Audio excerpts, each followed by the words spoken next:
நல்லவர். எத்தனை பேர் சொல்றீங்க ஆமென்னு? நீங்க சொன்னாலும் சொல்லாட்டாலும் கர்த்தர் நல்லவர். எல்லாரையும் ஜீவனோட அழகா இந்த இடத்துல கூட்டி கொண்டு சேர்த்திருக்காங்க. எல்லாருக்கும் ஜீவன் இருக்கா? எல்லாரும் சிரிக்கிறீங்களா? எல்லாரும் சிரிச்சுட்டே ஏசப்பாவுக்கு நன்றியாக சத்தமா ஒரு அல்லேலூயா சொல்லாமா? கர்த்தர் நல்லவர். கடந்த ஞாயிற்று நேரங்கள் எல்லாவற்றிலும் நம்மோடு இருந்து ஜீவன் சுகம் பலத்தோடு அவருடைய பாதபடியிலே வரத்தக்கதாக தேவன் பாராட்டின பெரிதான கிருபையை எண்ணி கர்த்தரை துதிக்கிறேன், ஸ்தோத்தரிக்கிறேன். அடுத்த வாரம் முதல் வாரம் நம்ம சர்ச் நிரம்பி வடியும். இப்ப ரெஸ்ட் 4th வாரம். ஆனாலும் இவ்வளவு தூக்கத்திலையும் இவ்வளவு கஷ்டத்திலையும் அழகா எல்லாரையும் ஏசப்பா கூட்டி கொண்டு வந்திருக்காங்க.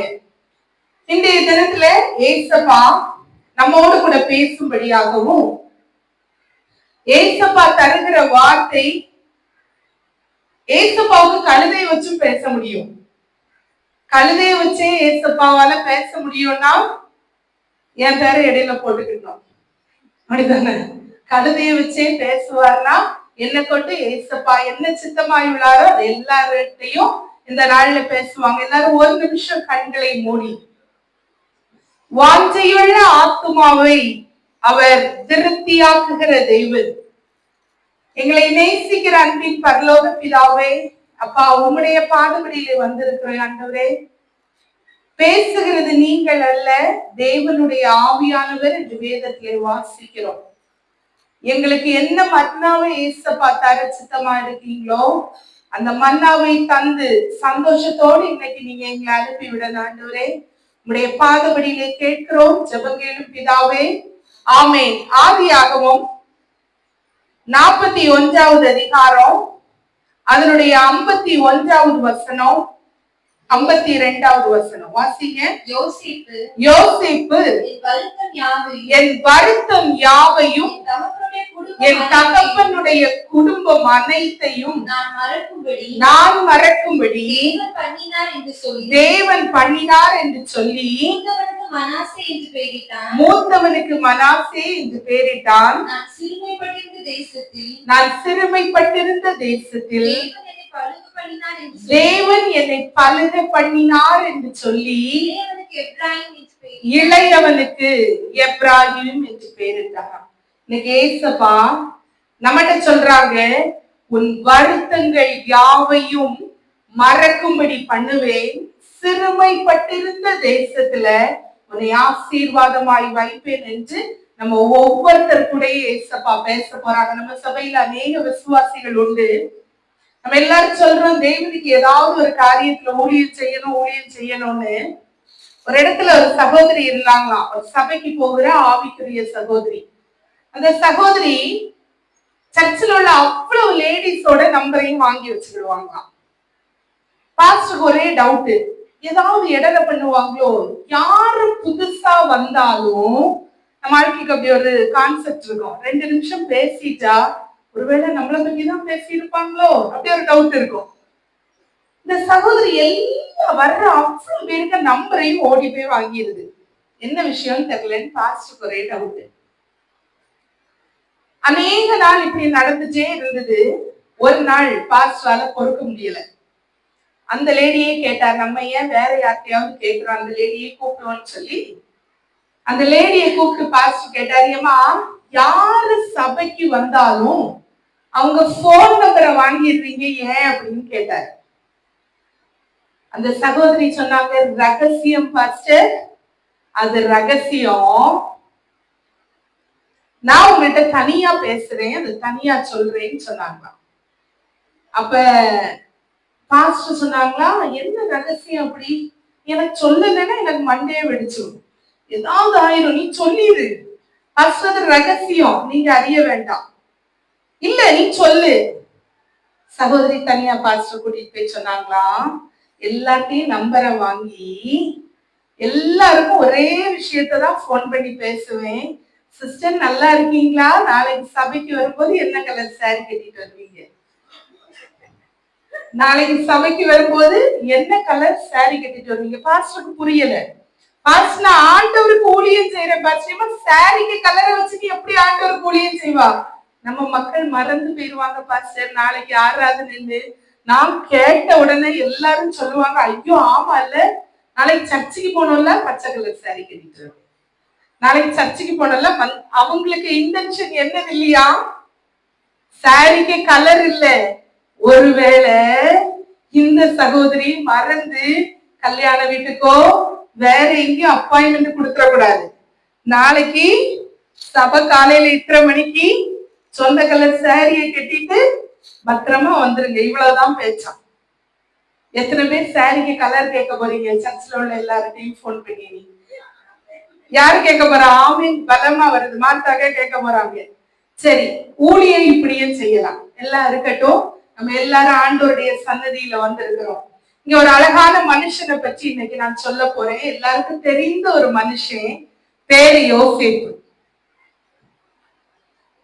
யோசேப்புன்ற பேரு 16 இடத்துல இருக்கு பைபிள்ல, வேற வேற மனுஷங்க.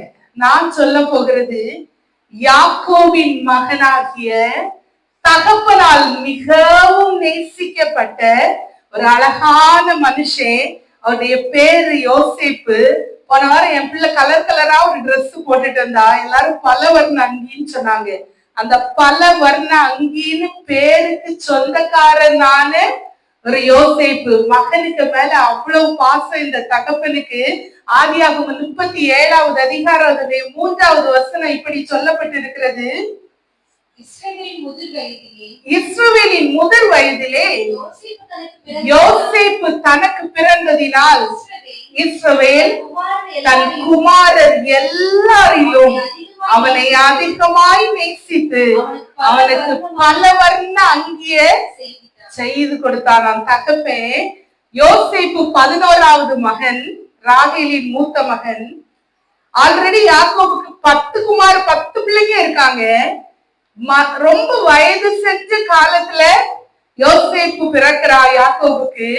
அதனால இவனை மிகவும் நேசித்ததாய் வேதத்துல வாசிக்கிறோம். அதிகமாய் நேசிக்கப்பட்ட இந்த மோசசங்கள் சொன்னாங்க, எங்க அம்மா என்ன ரொம்ப செல்லமா வளர்த்தாங்க, தங்கத்துலதான் மூக்குத்தியே போட்டு தந்திருப்பாங்க. ஒருவேளை யாக்கோப போல அதிகமா நேசிச்சிருப்பாங்களா இருக்கும். நீங்க ஒவ்வொருத்தரும் உங்க பிள்ளைகளை அவ்வளவு அழகா நேசித்து வர்றீங்க. சோ பிள்ளைய எப்படி நேசிக்கிறாங்கன்றது தெரியும். இந்த யோசேப்பு கடந்து வந்த பாதை ரொம்ப, தகப்பனால மட்டும்தான் இவன் நேசிக்கப்பட்டான். அவன் வாழ்க்கையில கடந்து வந்த பாதைகள் ரொம்ப கரடு முரடான பாதைகள். சகோதரர்களால் பகைக்கப்பட்ட யோசேப்பு. ஆதியாகமம் 37வது அதிகாரம் 4வது வசனம் வாசிங்க. அவன் சகோதரர் எல்லாரிலும் அவனை தங்கள் தகப்பன் அதிகமாய் நேசிக்கிறதை அவன் சகோதரர் கண்டபோது அவனுடைய பட்சமாய் பேசாமல் அவனை பகைத்தார்களாம். எதுக்கு சிலர் பகைக்கிறாங்கன்னே தெரியாது. பக்கத்துல உள்ள வீட்டுல உள்ளவங்க திட்டுவாங்க. எதுக்கு திட்டுறாங்க உங்களுக்கு தெரியவே செய்யாது. இன்னைக்கு வர ரீசன் புரியாது. அவுட் ஆஃப் எக்ஸ்பீரியன்ஸ்ல பேசுறேன். முகத்தையே பார்த்தது இல்லையப்பா, உன் ஃபுல் பேரே எனக்கு தெரியாது, ஆனா திட்டுறாங்க. எதுக்கு திட்டுறாங்க தெரியாது. எங்க வீட்டை ஒட்டி இருக்காங்க அவங்க, எனக்கு மிஸ். 7th grade ஸ்கூல்ல கார் வெளியே வந்தா திட்டுவாங்க, கார் உள்ள போனா திட்டுவாங்க. எங்க வீட்டுல லைட் போட்டாலும் திட்டுவாங்க, எங்க வீட்டுல லைட் ஆஃப் பண்ணாலும் திட்டுவாங்க. இப்படிப்பட்ட உலகம் தான். இங்க யாரோ ஒருத்தர் மகனிட்ட பாசமா இருக்காங்கன்னு இவங்களுக்கு கோபமா. சகோதரர்களால் பகைக்கப்பட்ட யோசேப்பு. 2வது காரியம், ஆதியாகமம் 37வது அதிகாரம் 24வது வசனம். அவனை எடுத்து குழியிலே போட்டார்கள். தண்ணீர் இல்லாத வெறும் கிணறா இருந்துச்சான். இந்த தகப்பனுக்கு எல்லாரும் மேலேயும் பாசம், கொஞ்சம் இந்த யோசேப்பு மேல பாசம். எல்லாரும் வேலைக்கு போயாச்சு. தகப்பன் சொல்லுகிறார், நீ மட்டும்தான் வீட்டுல இருக்க, கொஞ்சம் சின்ன பையன், நீ ஒண்ணு பண்ணு, நான் கொஞ்சம் பண்டெல்லாம் செய்து தாரேன். நீ எல்லாத்தையும் போய் அண்ணமாருக்கு கொடுத்துட்டு, அண்ணமாரெல்லாம் நல்லா இருக்காங்களா நீ பார்த்துட்டு வீட்டுக்கு வா. கஷ்டப்பட்டு அவ்வளோத்தையும் தூக்கிட்டு போறான். தூக்கிட்டு போனா 10 பேரு நல்ல ஸ்ட்ராங்கான மனுஷங்க உட்கார்ந்து இருக்காங்க. சொல்றாங்க, இவனாலதான் நமக்கு பிரச்சனை, எப்பவும் இவன் நல்லவன்னு சொல்லி நம்ம அப்பா திட்டுறாங்க. இவன் பிறந்த பிறகு இவனுக்கு மட்டும் பல வர்ணாங்கி, நமக்கு மட்டும் ஒரே கலர் ட்ரெஸ். சரி இல்லையே, நல்லா இல்லையே, ஒண்ணு செய்வோம், இவனை கொன்னுருவோம்னு சொல்றான் ஒருத்தன். ஒருத்தனுக்கு பாசம், எல்லாருக்கும் மூத்தவனுக்கு இவன் ரொம்ப சின்னவன் இல்ல, இவனை எதுக்கு கொல்றோம், அவனை கூப்பிட்டு சொல்றான் ஒருத்தனை, இவன் ரத்தப்படி நமக்கு எதுக்குப்பா, இவனை பேசாம பிடிச்சு தண்ணீர் இல்லாத ஒரு குழியில போட்டுருவோம், இங்கோடி யாரும் வரமாட்டாங்க, தண்ணீர் சாப்பாடு இல்லாம இவன் செத்து போயிருவான், அப்படி செய்திருவான்னு சொல்றான். சொன்ன உடனே ஒத்துக்கிடுறாங்க. அண்ணே நல்லா இருக்கீங்களா எல்லாரும், அப்பா பார்த்துட்டு வர சொன்னாங்க, பலகாரம் எல்லாம் தந்தாங்கன்னு கொடுத்த யோசேப்பை பிடிச்சு எல்லாத்தையும் வாங்கிக்கிட்டு தண்ணீர் இல்லாத ஒரு குழியில, வெறும் குழியிலே தள்ளப்பட்ட யோசேப்பு. சரி, மூத்தவன் நினைச்சான் கொஞ்ச நேரம் கழிச்சு இவங்க எல்லாம் அந்த பக்கம் போனோட குழியில இருந்து எடுத்து இவனை வெளியே விட்டுறலாம், இந்த காட்டுல எப்படியாவது அவன் படைச்சு போயிருக்கு, அப்படி ஒரு சின்ன மனசாட்சி இருந்துச்சு.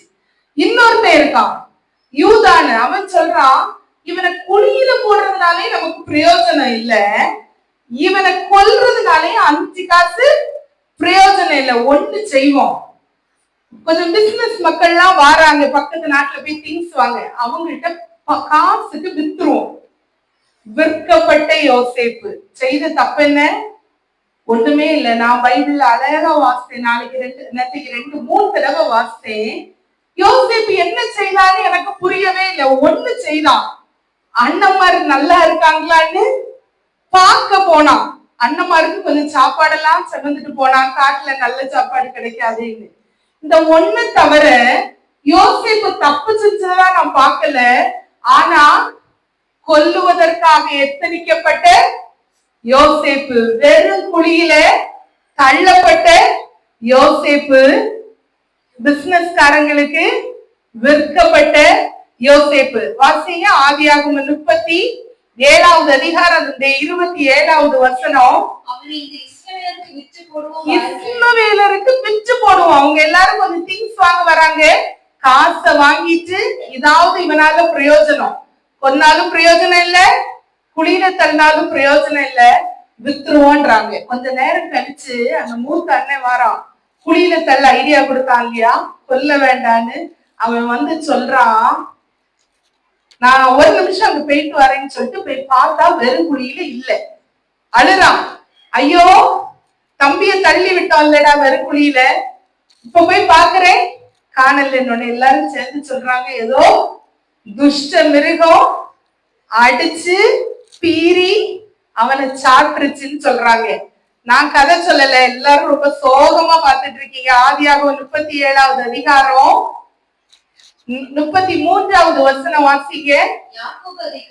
யாக்கோபு அதை கண்டு, இது என் குமாரனுடைய அங்கிதான், ஒரு துஷ்ட மிருகம் அவனை பட்சித்து போட்டது. யோசேப்பு பீர் உண்டு போனான். அவனுக்கு ட்ரெஸ்ஸ கொஞ்சம் ரத்தத்துல துவைச்சு, ஆட்டுக்கு ரத்தத்துல துவைச்சு அவங்க அப்பாட்ட போய் சொல்றானுங்க, உங்க பிள்ளை அவ்வளவுதான், க்ளோஸ், முடிஞ்சு போச்சு, எல்லாம் முடிஞ்சிட்டு. அப்ப இத பாக்குறான், ஆமா நான் உண்டு பண்ண அழகான பலவர்ண அங்கிதான், என் பிள்ளைதான், ஏதோ துஷ்ட மிருகம் இவனை பீறி இருக்கு, இந்த அழகான ட்ரெஸ் எல்லாம் கிழிக்கப்பட்டிருக்கிறது, ஃபுல்லா ரத்தம், என் யோசேப்பு செத்து போனான்னு பல நாளாய் தகப்பன் துக்கித்தாரான். செத்ததாக கூறப்பட்ட யோசேப்பு, விலக்கி வாங்கப்பட்ட, அடிமையாக வாங்கப்பட்ட யோசேப்பு. ஆதியாகமம் 39வது அதிகாரம் அதனுடைய 1வது வசனம் இப்படி சொல்லப்பட்டிருக்கிறது.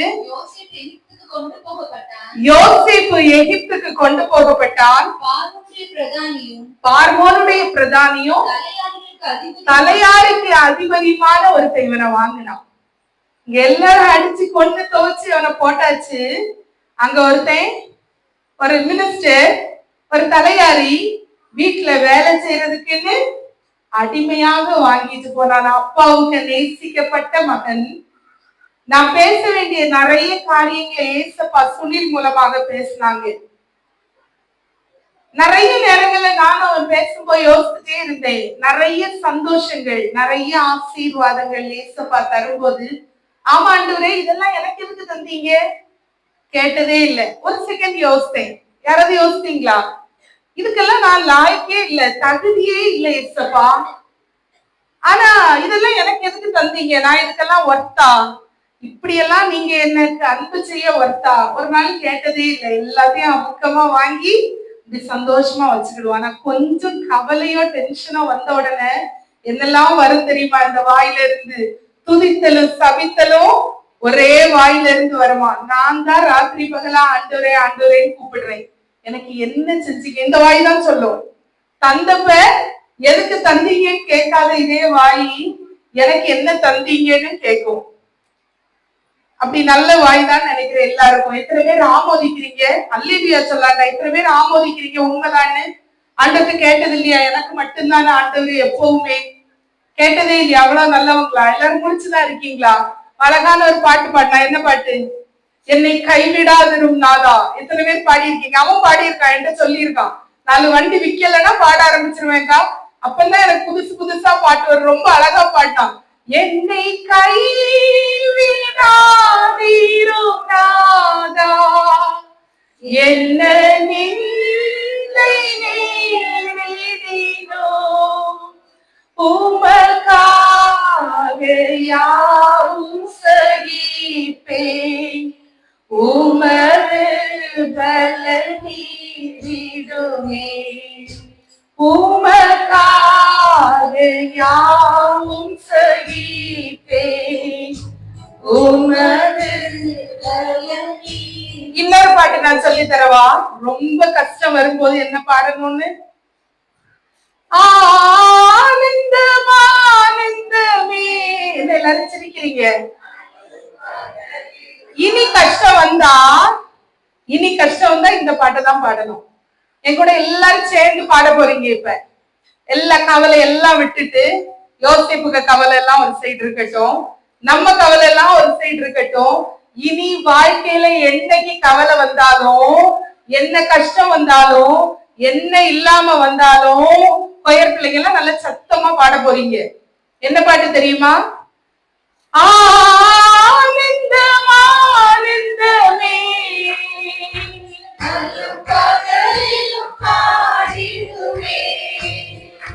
இயேசுவே என்ற நாருயிரே, இயேசுவே என்ற நாருயிரே. என்ன அழகா பாடினீங்க தெரியுமா? அப்படி ஒரு சந்தோஷமா இருந்தது. ஏசப்பாவே நினைப்பாரு, உண்மையிலேயே என் பிள்ளைங்க அவ்வளவு ஆனந்தமா இருக்காங்க. யோசிப்புடைய காரியத்துக்கு வருவோம்.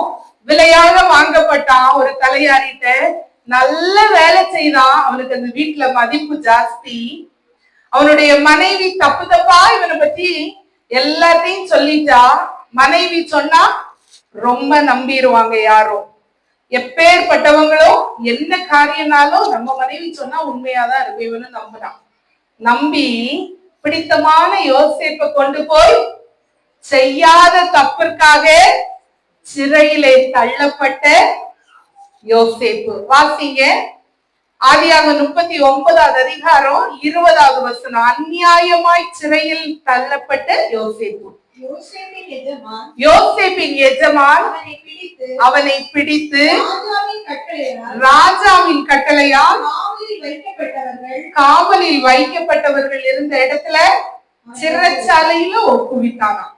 தப்பே பண்ணாம எல்லாராலும் பகைக்கப்பட்டான், கொல்லுவதற்காக எத்தனிக்கப்பட்டான், பிடிச்சு குழியில போட்டாங்க, பிடிச்சு வித்தாங்க. சரி இனியாவது நிம்மதியா ஒரு வீட்டுல வேலை செய்து பிழைச்சுக்கலான்னு போனா, நம்ம டைலாக்ல சொல்ல போனா பாவி போகிற இடம்லாம்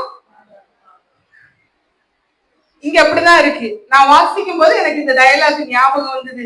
என்னையா செய்தாரு இவரை எல்லா இடத்துலயும் எல்லாரும் போட்டு இப்படி அடிக்கிறாங்களே, இங்க ஒழுங்கா வேலை பார்த்துட்டு இருக்கா, அங்க ஒரு பொம்பளை இவனை தப்பா பேசி பிடிச்சு சிறையில அடைச்சிட்டாங்களா. நிறைய நல்லது பண்ணிக்கிட்டே இருக்கும்போது, நம்ம வேலைகளை அமைதியா பார்த்துட்டு இருக்கும்போது சில நேரம் ஏன் ஏன் ஏன் எனக்கு இதெல்லாம் நடக்குது, நான் தான் ஒண்ணுமே பண்ணலையே, எல்லாரும் நான் சொன்னேன் தான் எல்லாரும் சொல்றாங்க, நான் ஒண்ணுமே சொல்லலையே, நான் தப்பு ஒண்ணும் பண்ணலையே, அப்படி எல்லாம் சில நேரங்கள்ல கேள்வி வரும். ஆனா அப்படி கேள்வி கேட்டதா கூட இந்த யோசேப்பை பற்றி குறிப்பிடவே இல்லை. விடுதலைக்காக ஏங்கிய யோசேப்பு 40வது அதிகாரம் 14வது வசனத்துல, இவன் நல்ல ஒரு சொப்பனக்காரன். இவனை சகோதரரால் பகைக்கப்பட்டதுக்கு ஒரு ரீசன் இருக்கு. ஒரு சொப்பனம் பார்த்து சொல்லுவானுங்க. சொல்லுவான், உங்க எல்லாரோட அரிக்கட்டோட என் அரிக்கட்டு மேல உயர்ந்திருக்கு. ஏன் தம்பி தானே, ஏன் அண்ணன் தானே, உயர்ந்திருக்கட்டுன்னு பார்க்காமதான் பிடிச்சி குழியில போட்டாங்க. இங்கேயும் சும்மா இருக்காம ஒருத்தன் சொல்றான், சொப்புன்னு மிரண்டு போய் இருக்கும். 2 ராஜாவுக்கு வேலைக்காரங்க, ஒருத்தன் சியப்பாகிகளின் தலைவன், ஒருத்தன் பார்க்க பார்த்திருக்காரு. நாங்க திருப்பி ஒரு சொப்பனம் பார்த்திருக்கோம்னு சொல்றாங்க. நல்லது, என்ன பண்ணணும்? ஆல்ரெடி ஒரு சொப்பனத்துக்கு வியாக்கியானம் சொல்லிதான் சிறைச்சாலையில உட்கார்ந்துருக்கேன். திருப்பியுமா சொப்பனம் சொல்லி சொல்றான். அவன் சொன்னது போல 3வது நாள் பானபாத்திரக்காரன் விடுவிக்கப்பட்டான். இவன் வெளியே போகிறதுக்கு முன்னாடி ஒரு ஏக்கத்தோட சொல்றான், வாசிங்க. இதுதான் அதன் அர்த்தம் என்று சொன்னதும் அன்றி, நீ வாழ்வடைந்திருக்கும் போது என்னை நினைத்து என் மேல தயவு வைத்து என் காரியத்தை பார்வோனுக்கு அறிவித்து இந்த இடத்துல இருந்து என்னை விடுதலையாக்கணும். என் காரியத்தெல்லாம், இவன் ஜெயில இருந்தா கூட உள்ள எல்லாருக்கும் காரியத்தையும் சொல்லியிருப்பான். நீ எதுக்கு ஏதோ ஒரு நாட்டுல உள்ளவன் இங்க வந்து ஜெயில இருக்கான்னு கண்டிப்பா கேட்டிருப்பாங்க.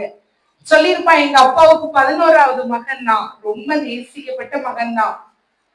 எங்க அண்ணன்மாரை பாக்குறதுக்கு கொஞ்சம் திங்ஸ் எல்லாம் கொண்டு போனேன், என்ன அடிச்சாங்க, பிடிச்சு குழியில போட்டாங்க. கொல்ல இவனை வச்சுக்கிட்டேதான் பேசுறாங்க. இவனை கொல்லுவோமா குழியில போடுவோமா? தண்ணீர் இல்லாத குடியிருக்கெல்லாம் பார்த்துட்டே இருந்திருப்பான். 10 பேர் அவனுங்க, என்ன செய்த தப்பு என்னையா, நீங்க நல்லா இருக்கணும்னு தானே பார்க்க வந்தேன்னு சொன்னதா இல்ல, பாவம் போல பார்த்து அழுதுட்டே இருந்திருப்பான். 10 பேரும் பெரிய பெரிய ஆட்கள். இவனை பிடிச்சு குழியில போடுவோம்னு சொன்னதெல்லாம் கேட்டிருப்பான். ஒருத்தன் சொன்னா, இவன் குழியில போட்டா இவனால லாபம் இல்ல, பிடிச்சு விற்போம், எல்லாம் கேட்டு அழுதுகிட்டே இருந்திருப்பான்.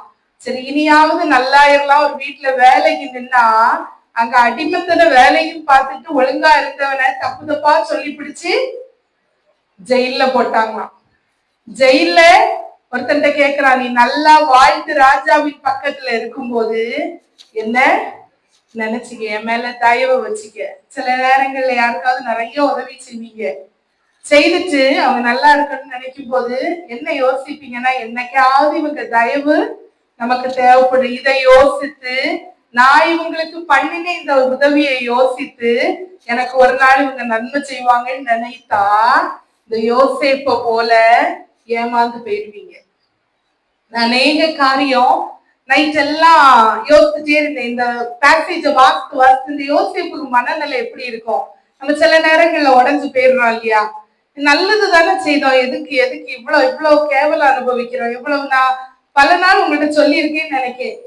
நான் எங்க அப்பாட்ட சொன்ன ஒரே காரியம், தயவு செய்து எந்த ஊழியக்காரங்களையும் பாத்துறாதீங்கப்பா, உங்களோட பட்ட கஷ்டம் எல்லாம் போதும். ஊழியம் கஷ்டம், ஊழியம் மட்டும் இல்ல, மனுஷ வாழ்க்கையே கஷ்டம். பிறந்த அடுத்த நிமிஷத்துல நீங்க அலாட்டினாலும் உங்களை அடிச்சாவது அழ வைக்கும் இந்த உலகம். நிறைய பிள்ளைங்களை நான் பார்த்திருக்கேன், பக்கத்துல அழலையா கிள்ளி வச்சிருவோம். வெளியே நீங்க டவல்ல கொண்டு வர்ற பிள்ளைங்களை தான், அழகா கொண்டு வர பிள்ளைங்களை தான் பார்த்திருக்கீங்க, திருப்பி போட்டு அடி கொடுப்போம். அழட்டுன்னு அழுதுகிட்டே இந்த உலகத்திலேயே அனுப்பி வைக்கிற உலகம் இது.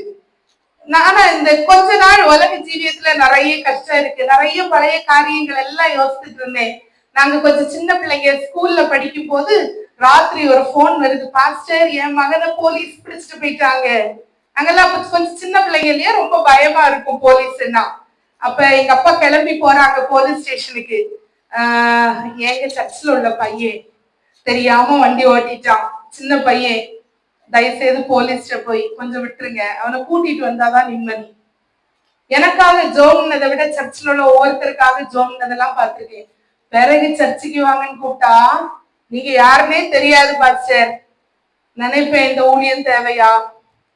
இதெல்லாம் கஷ்டம் இல்ல, இந்த ஊழியமே வேண்டாம்ப்பா, போதும்பா. ஒரு காலத்துல ஊழியமே பண்ணக்கூடாது அப்படின்னு சொன்ன என்னதான் ஏசப்பா தேவனுக்கு ஊழியம் செய்ய உங்க எல்லாரும் முன்னாடியும் நிறுத்தி இருக்காங்க. இந்த யோசிப்பா அப்படிதான் யோசிச்சிருப்பான். நான் ஆண்டவருக்கு பயந்து நடந்து பிரயோஜனமே இல்லை. என்னதான் கிடைச்சிச்சு? ஜெயில் தான் கிடைச்சிச்சு. சரி, இவனாவது காப்பாத்துவான்னு பார்த்தா விடுதலையான உடனே என்ன பண்ணிட்டான்? 40வது அதிகாரம் 23வது வசனம் இப்படி சொல்லுகிறது, ஆனாலும் பானபாத்திரக்காரனின் தலைவன் யோசேப்பை நினையாமல் மறந்து விட்டான். யோசேப்பை நினைக்காம மறந்துட்டான். செய்த நன்மை எல்லாம் யோசேப்பு ஏறி பெயர்வா. ஆனா நல்லா இருக்கும் போது என்ன நினைச்சிக்க நன்மையும் மறந்துட்டா. ராஜா பக்கத்துல போனோன்னு யோசேப்பையும் மறந்துட்டான். நீங்களும் அப்படிதான். மனுஷங்களை பிரியப்படுத்த, மனுஷங்க நமக்காக ஏதாவது செய்துருவாங்கன்னு அவங்கள பிரியப்படுத்த ஏதாவது காரியங்கள் செய்தீங்கன்னா கண்டிப்பா ஒரு நாள் என்ன பண்ணிடுவீங்க, மறக்கப்பட்டு போயிடுவீங்க. இவ்வளவு கதையும் யோசேப்பை பற்றி வேதத்துல இருக்கு. உண்மையா நடந்த சம்பவங்கள். சகோதரரால் பகைக்கப்பட்ட யோசேப்பு, வெறும் குழியில், தண்ணீர் இல்லாத வெறும் குழியில தள்ளப்பட்ட யோசேப்பு, விற்று போடப்பட்ட யோசேப்பு, செத்ததாக கூறப்பட்ட யோசேப்பு, விலைக்கு அடிமை வேலை செய்யறதற்காக வாங்கப்பட்ட யோசேப்பு, அநியாயமாய் சிறையில அடைக்கப்பட்ட யோசேப்பு, விடுதலைக்காக ஏங்கிய யோசேப்பு, கடைசியா மறக்கப்பட்டு போன யோசேப்பு. உலகத்துல எல்லாரும் மறந்துருவாங்க. மறவாத ஒரே ஒரு தேவன் நமக்கு உண்டு. அவர்தான் நான் சொல்லுகிறேன் ஏசப்பா. மறக்காத தேவன் அவர். அவர் என்ன பண்ணினார்னா 51வது 52வது வசனத்தை வாசிங்க. ஒண்ணு பண்ணினார் இவனை வச்சு. யோசேப்பு என் வருத்தம் யாவையும் தேவன் மறக்க பண்ணினார் என்று சொன்னானா. ஒவ்வொருத்தரும் இந்த யோசேப்பை போல உங்க வாழ்நாள்ல சில காரியங்களை கடந்து வந்திருப்பீங்க. கொஞ்சம் கொஞ்சம் அட்லீஸ்ட் இந்த அளவு இல்லாட்டினாலும் ஒருவேளை இதற்கு மேலேயும் குடும்பங்கள்னாலயோ கூட வேலை பார்க்கிறவங்கனாலயோ ஃப்ரெண்ட்ஸ்னாலயோ அடிமைத்தனப்பட்டு அல்லனா அநேகர்னால ஒதுக்கப்பட்டு சிறைச்சாலையின் அனுபவங்கள் அநேகருடைய வாழ்க்கையில இருக்கும். அநேகர் உங்களை மறந்து போற நேரங்கள் இருக்கலாம். நன்மையெல்லாம் வாங்கிட்டு பின்னாடி போய் தப்பு தப்பா சொன்ன நேரங்கள் இருக்கலாம். ஏசப்பா என்ன பண்ணுவாராம், உங்கள் வருத்தங்கள் யாவையும் மறக்க பண்ணுகிற தேவன். அவர் எப்படி மறக்க பண்ணார் தெரியுமா? வாசிங்க 40வது அதிகாரம் 40வது வசனம், 41வது அதிகாரம் 40வது வசனம். நீ என் அரவணைக்கு அதிகாரியா இருப்பாய். நீ என் அரவணைக்கு அதிகாரியா இருப்ப. அடுத்தது சொப்பனம். ஆல்ரெடி 2 சொப்பனத்துக்கு பதில் சொல்லி யூஸே கிடையாது. இங்க அடுத்தது ராஜாவுக்கு ஒரு சொப்பனம்.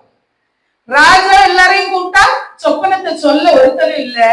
அப்ப ஞாபகம் வருது பானபாத்திரக்காரனுக்கு தலைவனுக்கு, யாரோ நமக்கு சொப்பனத்துக்கு பதில் சொன்னானே, இப்படி ஒருத்தன் ஜெயில இருக்கான், கூட்டுவா சொன்னா 7 வருஷம் பஞ்சம், 7 வருஷம் ஆசீர்வாதம். ஆசீர்வாதத்தின் நாட்கள்ல எல்லாம் எடுத்து வச்சா 7 வருஷம் பஞ்சத்துல நீ நல்லா இருப்பான்னு சொன்னா ராஜா என்ன பண்ணிட்டாரு?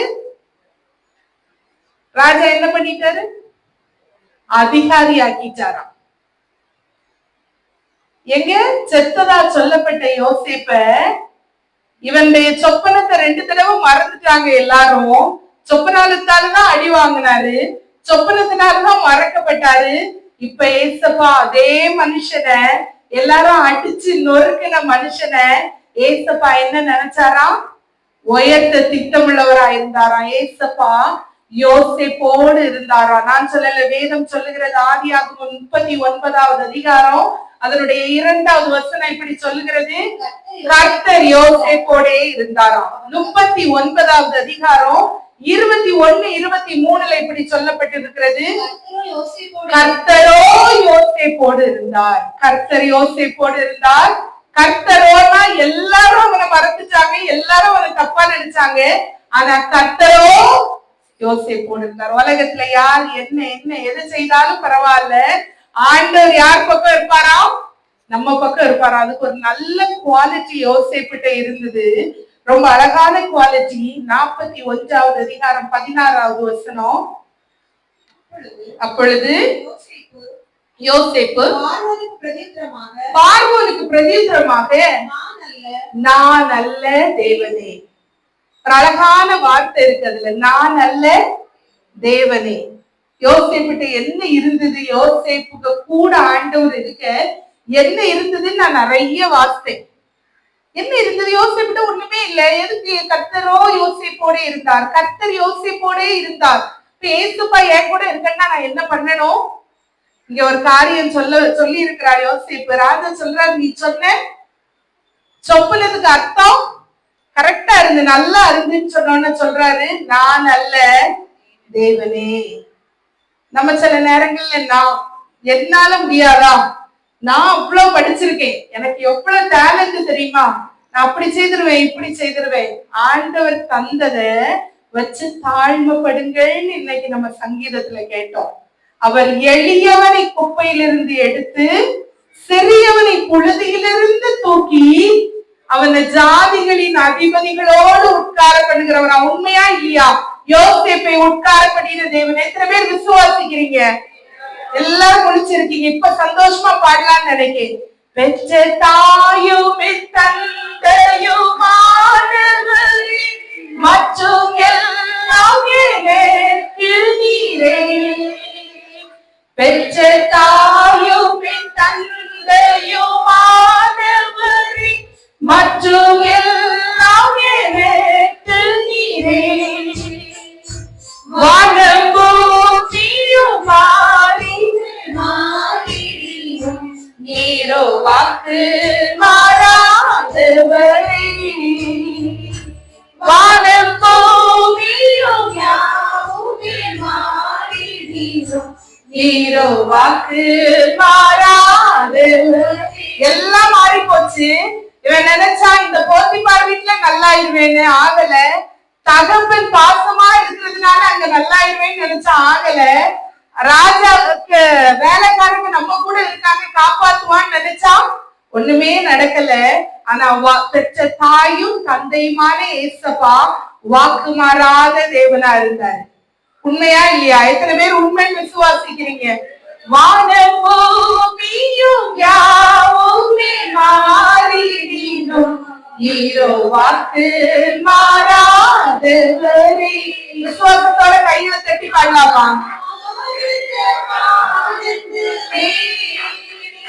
அல்லும் பகலிலும் பாடிடுவே இயேசுவே என்று நாடுவீரே.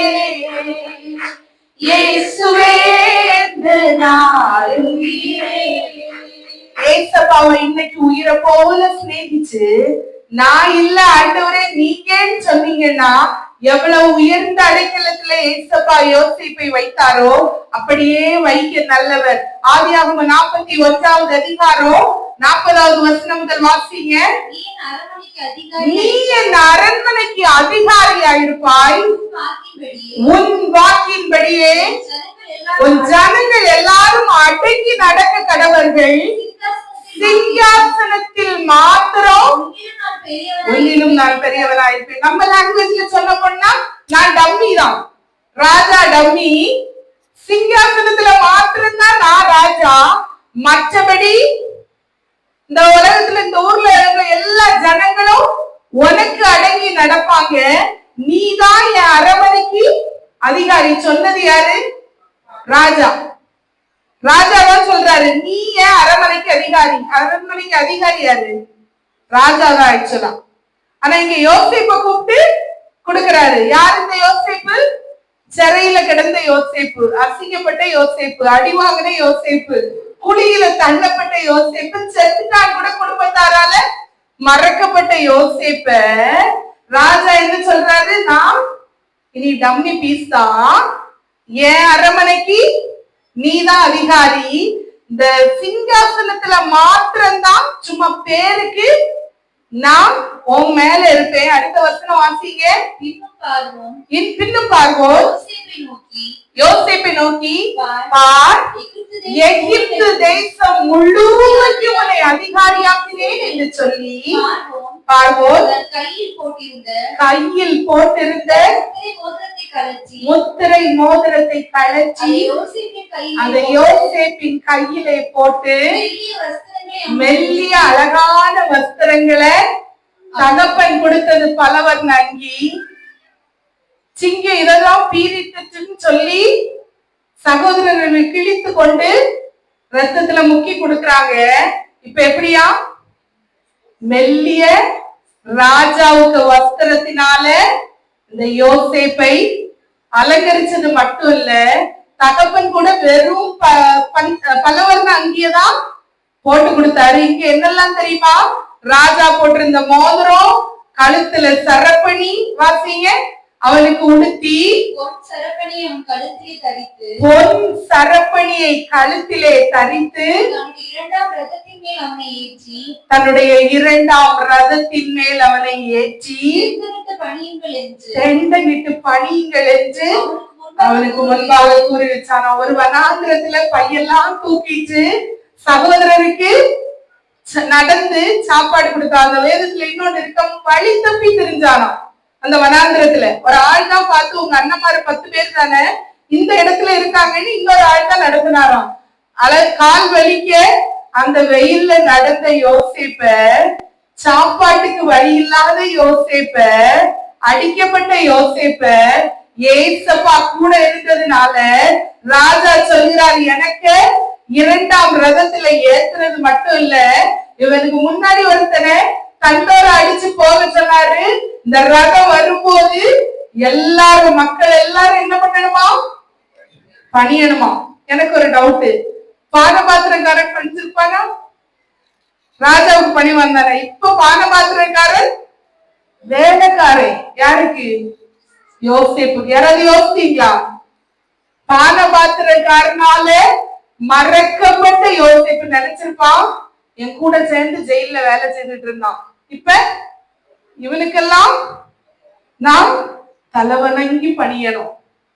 இவனை போய் மறந்துட்டேன், நான் அன்னைக்கே மறக்காம சொல்லியிருந்தா கொஞ்சம் கூட உன் பக்கத்துல இருந்திருக்கலாம், என்னாலதான் நீ வெளியே வந்தனாவது பக்கத்துல இருந்திருக்கலாம், மறந்துட்டேன்னு யோசிச்சிருப்பானா? யோசிச்சிருக்க மாட்டானா? இவன் இவ்வளவு நல்லா ஆகுமான்னு எனக்கு அன்னைக்கு தெரியாது, தெரிஞ்சிருந்தா நான் பக்கத்துலயே வச்சிருந்திருப்பேன். அநேகர் சொல்லுவாங்க, ஒரே நாள்ல கொஞ்சம் நல்ல ஷைன் ஆயிட்டான், இப்படி ஒருவேளை கீழே போயிருவானோன்னு நினைச்சேன். இதெல்லாம் யோசிச்சிருப்பாங்க எல்லாரும். ஆனா ஏசப்பா நினைச்சா எகிப்து தேசம் முழுமைக்கு அதிகாரியாக்கி, ராஜா போட்டிருந்த மோதிரத்தினால உங்க கையை நிறைத்து, ராஜாவின் வஸ்திரங்களை தந்து, யாரெல்லாம் உங்களை அவ்வளவுதான் சிறைச்சாலையின் கதவுகளுக்கு பின்னாடியே இந்த அனுபவத்துல முடிஞ்சு போயிருவாங்களோன்னு நினைச்சுக்கிட்டு இருக்கிறாங்களோ, அவங்க முன்னாடி தைரியமா ஒரு பெரிய ரதத்துல கூட்டி கொண்டு வர. தொடர்ந்து வாசிங்க. இன்னொரு பெரிய விஷயம் இருக்கு இதுல. உத்தரவு இல்லாம ஒருத்தரும் கையையும் காலையும் கூட நீட்டக்கூடாதுன்னு வேதத்துல இருக்கு. ராஜா சொல்லியிருக்காரு, வாசிங்க.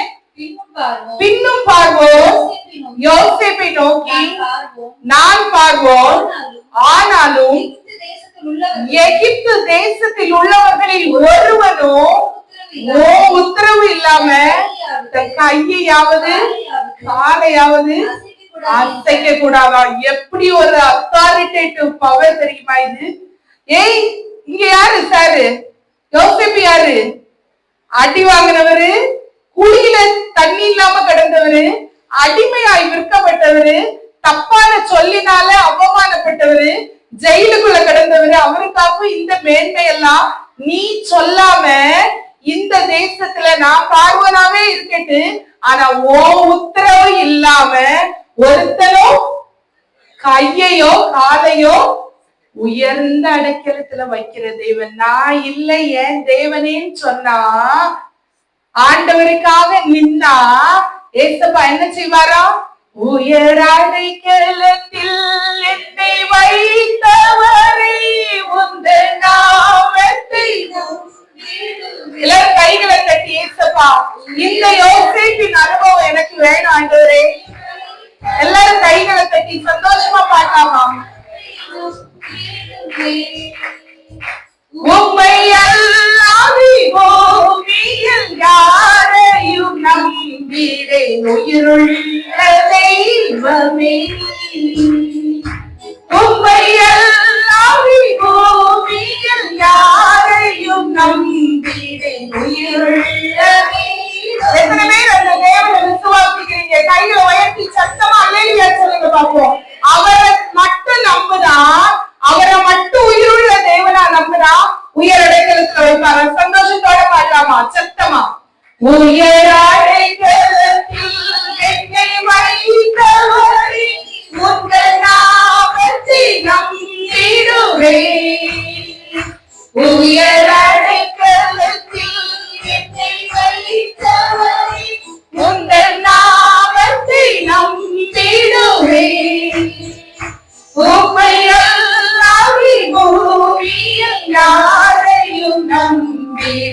உயிருள்ள தெய்வமே உம்மை அல்லாமல் பூமியில் யாரையும் நம்பினேன். உயிருள்ள தெய்வமே சந்தோஷத்தோட ஆனந்தமே அல்லும் பகலிலும் பாடிடுமே.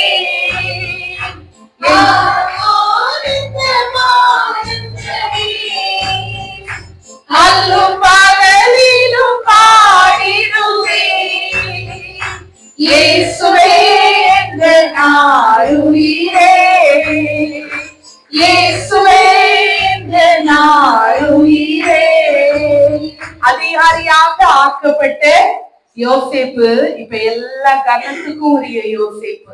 ஒருவேளை உங்களுடைய வாழ்க்கையில இதே அனுபவங்கள் இருக்கலாம். உங்களை ரொம்ப பிடித்த ஒருவர் உங்களை வேண்டாம் ஒதுக்கி வைக்கிற நிலைமைகள் இருக்கலாம். தண்ணீர் இல்லாத குழியில அடுத்த நேரம் என்ன செய்வேன் ஏசப்பா, இந்த யோசேப்பை போல நினைத்த நேரங்கள் இருக்கலாம்.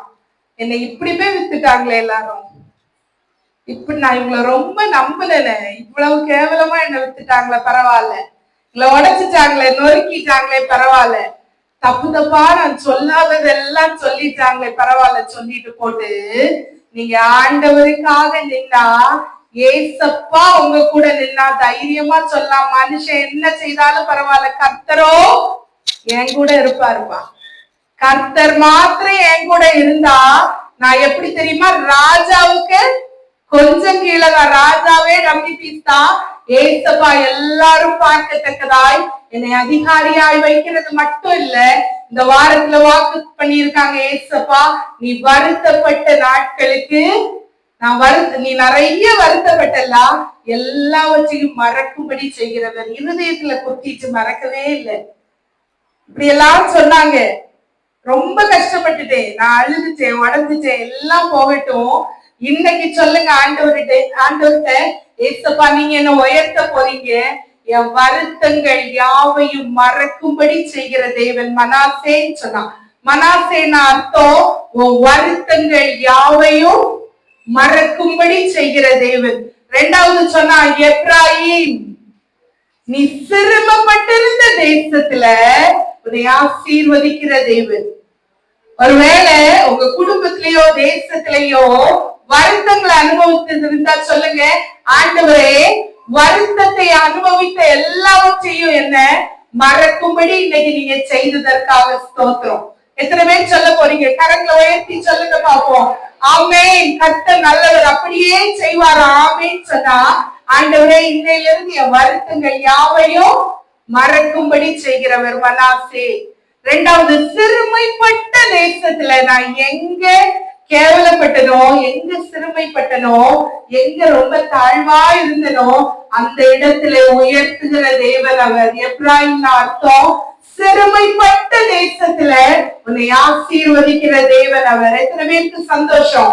எத்தனை பேருக்கு சந்தோஷம்? ஆனா ஒரே ஒரு காரியம், நம்ம சிருஷ்டிகரை எப்பவும் நினைக்கணும், நான் இல்ல நல்ல ஆண்டவர் நமக்கு நல்ல ஸ்டேஜ தந்திருக்கும் போது, ரத்தோட்டம் எல்லாம் நல்லா இருக்கும் போது, ஏசப்பா ஜீவன் சுகங்கள் எல்லாம் தந்திருக்கும் போது ஆண்டவரை தேடுகிற அனுபவம் நம்மள இருக்கணும்.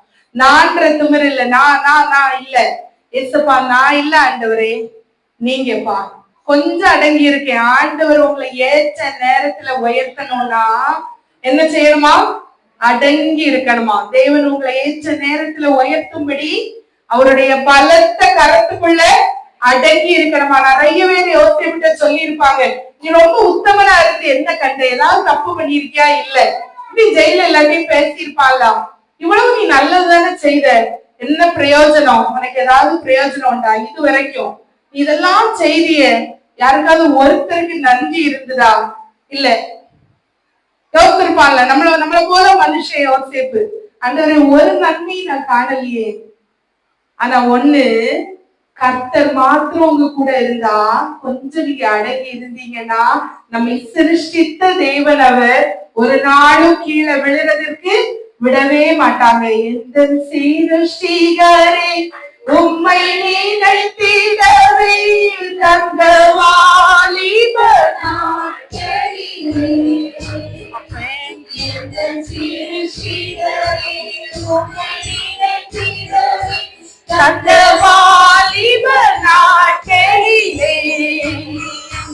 இந்த மாய உலகத்தை வெறுத்திட அளித்தீரே பரிசுத்த ஜீவியமே. இந்த மாய உலகத்தை வெறுத்திட அளித்தீரே பரிசுத்த ஜீவியமே.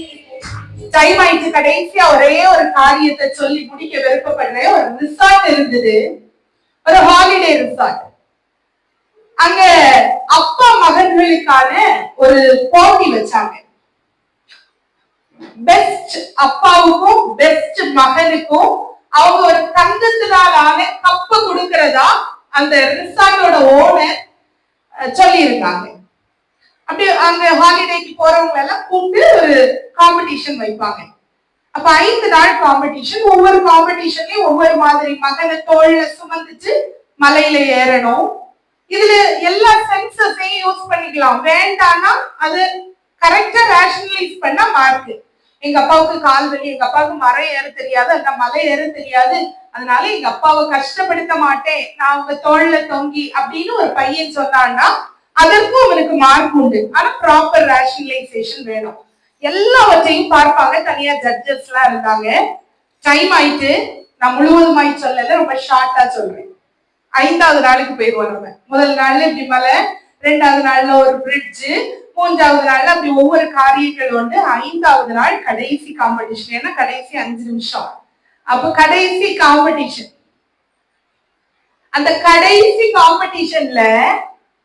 காம்படிஷன் நடத்துறவரு அந்த 5 மகன்களையும் கூட்டிட்டு போய் ஒரு உயர்வான பகுதியில நிறுத்தி இருந்தாரு. 5 பேருக்கு 5 ஸ்லாட் கொடுத்து நிறுத்திட்டு தகப்பன்மாரெல்லாம் கூட்டிட்டு போய் கீழே ஒரு குறிப்பிட்ட ஹைட்டுக்கு கீழே கொஞ்சம் ஸ்விம்மிங் பூல் இருந்தது. அந்த ஸ்விம்மிங் பூல்ல கரெக்டா அந்த மகன்களுக்கு கீழே இந்த 5 தகப்பன்மார்களையும் நிறுத்திட்டு காம்படிஷனுக்கு ரூல்ஸ் சொன்னாங்க. அந்த காம்படிஷன் நடத்துறவங்க, நான் விசில் அடிப்பேன், அடித்த உடனே மேல இருந்து குதிச்சிடணும். குதிக்கும் போது கீழே நிக்கிற அப்பா அம்மாரு பிடிக்கணும். பிள்ளைங்களை முதுகுல வைத்து நீந்தி செல்லணும். அதுல ஒரு பாக்ஸ் வச்சிருப்போம். யார் முதல்ல குழந்தைய அந்த மகனை தூக்கிட்டு போய் தூக்கி அந்த இதுக்கு மேல வைக்கிறாங்களோ அவங்களுக்கு இந்த தங்க கோப்பை பரிசாக வழங்கப்படும். இன்னைக்கு கடைசி நாள், இந்த போட்டியின் கடைசி நாள் அப்படி சொன்னாங்க. இதுதான் டிசைட் பண்ண போகுது, இந்த போட்டி தான் டிசைட் பண்ண போகுது. ஒரு பையன் சொன்னா நான் சாட மாட்டேன். அப்ப காம்படிஷன் நடத்துற ஹோஸ்ட் கேட்டாரு ஏன்னு. எங்க அப்பாவுக்கு முதுகு வலி இருக்கு, எங்க அப்பாவுக்கு ஒழுங்கா நீச்சல் அடிக்க தெரியாது, நான் எங்க அப்பாவை கஷ்டப்படுத்த விரும்பல, நான் மேல இருந்து விழும்போது ஒருவேளை எங்கேயாவது எங்க அப்பாவுக்கு பிடிச்சிரும், இன்னொன்னு எங்க அப்பாவுக்கு நீச்சல் அடிக்க தெரியாது, ஒருவேளை எங்க அப்பாவும் சேர்ந்து மூழ்கிடுவாங்க, அதனால நான் குதிக்கல. ஆடியன்ஸ் எல்லாம் கிளாப் பண்ணாங்க. எவ்வளவு ஒரு நல்ல மகன் இந்த அப்பாவுக்கு, தகப்பனை அவ்வளவாய் நேசிக்கிற மகன். இப்படி ஒவ்வொருத்தர் பேசிக்கிட்டே இருக்கும் போது ஜட்ஜ் விசில் அடிச்சிட்டார். அடித்த உடனே ஒரு மகன், ஒரு தகப்பனுடைய மகன் குதிச்சுட்டான். அந்த தகப்பன் கீழே இருந்து அந்த மகனை பிடித்து கஷ்டப்பட்டு நீச்சல் அடித்து அந்த போடியம், அந்த கோல்டன் கப் இருக்கிற போடியத்துல கொண்டு போய் தூக்கி நிறுத்தி வைத்து விட்டார். காம்படிஷனை முடிச்சுட்டார்.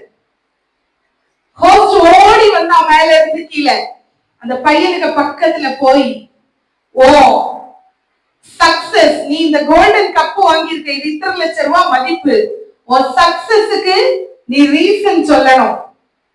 எப்படி நீ அந்த தூரத்துல இருந்து இங்க குதிச்ச? ஹைட் இவ்வளவு இருக்கு, ஒரு பிள்ளைங்க குதிக்கல, நீ எதுக்கு குதிச்ச?